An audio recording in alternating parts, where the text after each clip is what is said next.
Absolutely. First, I want to thank you for having me. Yes, sir. Again, my name is Michael Tubbs. I'm currently incarcerated at Muskegon Correctional Facility in Michigan. And October 19th will make my 32nd year being incarcerated. I'm sentenced to a life without parole sentence for a drug-related homicide that occurred back in 1990. At that time in my life, I found myself finding glory and validation in pretending to be something in someone that I wasn't.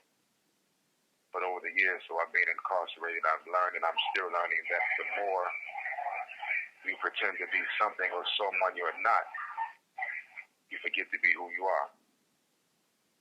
And now coming into the realization of who I am, the frustrating part is that I allowed myself to be tricked into a snare of incarceration.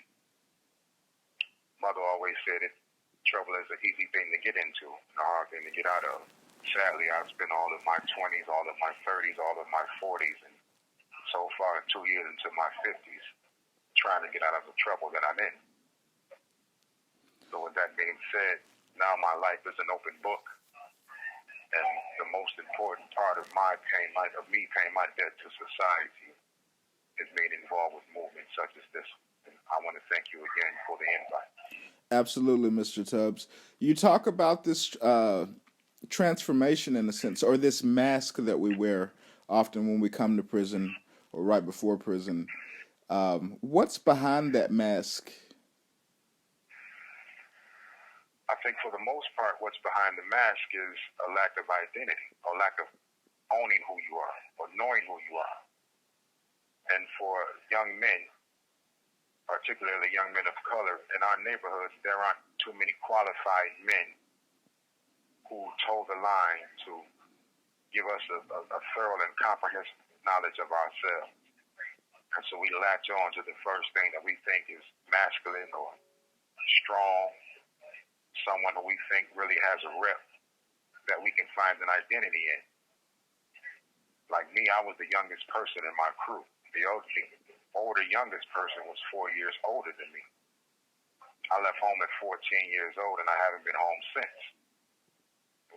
By the time I turned 15, I had a house, an apartment, 2 cars, and a truck, all in a lifestyle that was really what I call now a death style. Because for every success that I thought I made, a part of me was dying. Because the longer that I stayed in the streets, the further I got away from being who I'm supposed to be. Okay. So, also behind that mask, or let me ask you this: what does it take inside to transform, to remove that mask? Because it feels like it's not the type of conditions that would encourage owning who you are. First, a person has to be honest with themselves and be courageous enough to accept a truth of yourself. The reality is, before you can accept the truth, you have to first accept the fact that you've been lied to, and living your life on the basis of a lie, structuring your life on the basis of a lie, building friendships on the basis of lies, building camaraderies on the basis of lies. But once you come into that realization that it all starts and stops with you, then you can start that road to that journey towards rebuilding yourself and representing yourself to yourself first. There are many days that I've looked in the mirror with my eyes closed because I didn't want to see a failure twice. But now I'm able to look in the mirror and see a man, a well man that's being prepared in a way that I know can be productive to so many people, but more so productive to myself first. Yeah. Tell me this, Mr. Tubbs. I think it's probably obvious to people who are listening to you that you're not someone who belongs in prison. So, seeing as you're there, what things can we do besides come and break you out? What things could we do that you'd value uh, as supportive mechanisms on the outside, or supportive actions out here? Well, I think outlets such as these are very important because it allows those of us who are incarcerated to connect with those of you who are listeners and facilitators, to connect with the human side of us. Now, I'll never want anyone to think that I'm a perfect being. I'm a human being, and I'm flawed. I didn't fall from heaven. But the road on which I am now, it's a road that I welcome. It's a journey that I welcome, and I do realize that between the journey and the destination, that the journey is most important. And so what we would need in here, again, is for more people to avail themselves to outlets such as these, movements such as these, and to connect on a human level.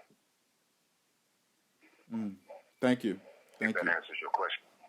It does. It does. And I think that resonates with a lot of people. We understand there's a need for connection that has been broken, if it's ever been truly there.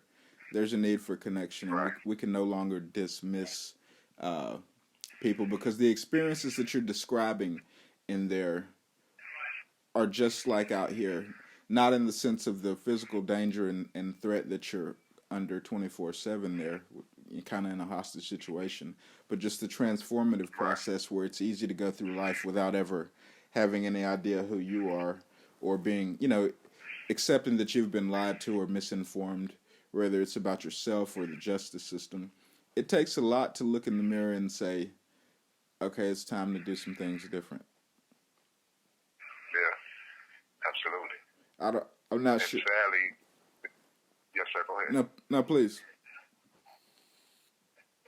What I was going to say, sadly, many of us, we come to that realization after we've placed ourselves in a more hostile situation like segregation. You go to segregation, you're stripped of all of your creature comforts, so to speak, television or whatever. Did you say creature comforts? Yes, sir. Yeah, okay, that's a new one on me. I'm sorry. Yes, sir. And you realize that it's just you, so you begin to talk with yourself and assess yourself. Like, why? One, most of the time, a person goes to segregation is over something frivolous. It may be from somebody may owe you a debt of 2 ramen noodles, to someone jumping in front of you with a microwave, or jumping in front of you with a phone line. Something real frivolous. But because we're in a concrete jungle, everything that would be considered frivolous by those viewing it on the outside, it's a major violation for those of us in here. Yes. So once you get to segregation, you start to weigh your life. Your family gets older, or people start to die, and you realize, man, I got to do something different. So that journey starts. Absolutely. It's just funny how the whole world turns upside down, in a sense, when you go and there is black and white, what's up and down. So congratulations on enduring that to be the person who we hear on this show today. So I'm gonna get ready to wrap it up and cut here. Any final words, Mr. Tubbs? Again, I just appreciate you for the invite, and I hope that we're able to touch at least one person somewhere in the world, because our goal, those of us who are incarcerated, who evolved to a point, is to try to talk people off of the path of destruction and away from the pitfall of despair and hopelessness, which prison, we look at it as, it's a university of failures. Yeah. But we have the right to change that whole thought and trajectory. Agreed, and I appreciate that you understand that power is there. It feels like such a hopeless situation, but we are the ones with the most power in it if we develop it right.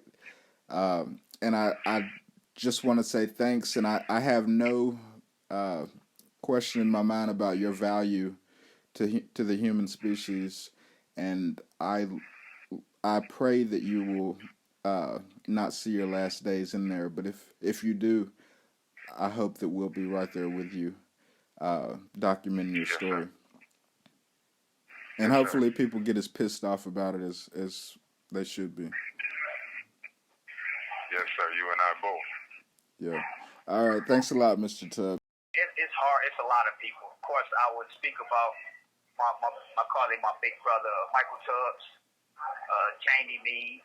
It's so many people, but just for the sake of just those two, one of the with Michael Tubbs is because of his story and the things that he's been through. So he's always kind of been there to pull me up sometime when I'm going through things, especially with his experience with losing two of his children, losing his wife, and then being able to find mercy in that time where he had the opportunity to confront the person who murdered his baby, and how he was able to grant mercy to that person, even though that person didn't even know it, and in some cases didn't deserve it. And that's, to me, that's a true show of character, to where one cannot ask for mercy for the wrongs that you've done to others when you're not willing to give mercy to those who wrong you. And that's the ultimate test, when you are able to confront the person who murdered your own child. And so that goes a long way with an example of following his faith and his belief system into his particular actions.